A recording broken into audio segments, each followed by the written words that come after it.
normally pag ganun kuya, wala naman akong binabago sa setting ng 4-wheel. Umiilaw eh. Tapos naka ABS siya, dilaw. ABS lang po.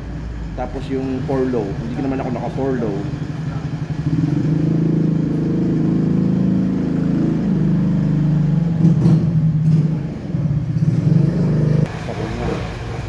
Sa ring switch niya.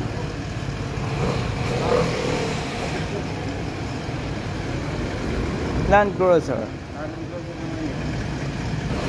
Sa Lexus pala yun.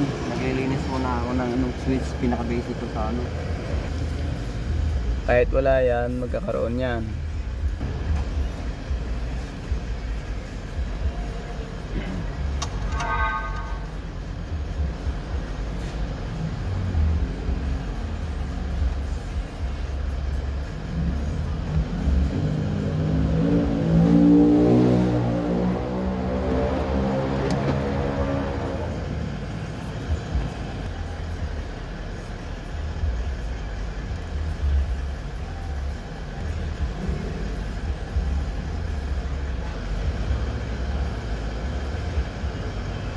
Tosan na yun.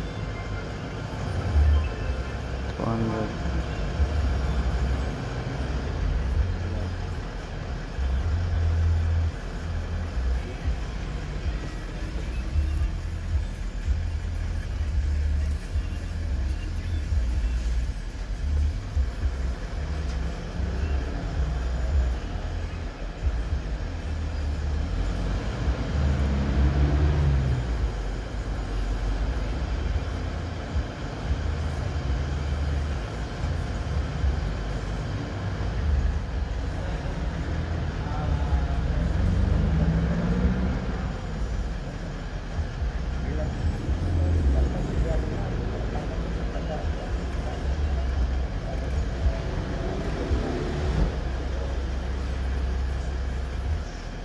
On off tayo, on off ng sasakyan.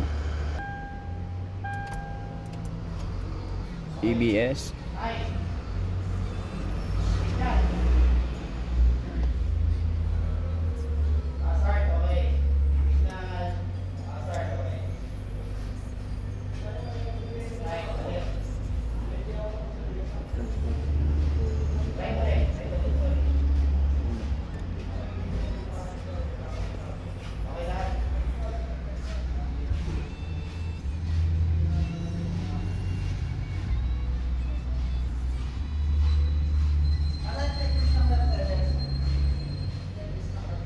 Ito ang problema ng mga nakaku-convert ng mga ilaw.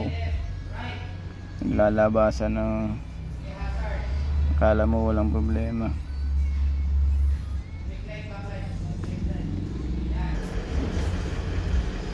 Leading adjustment.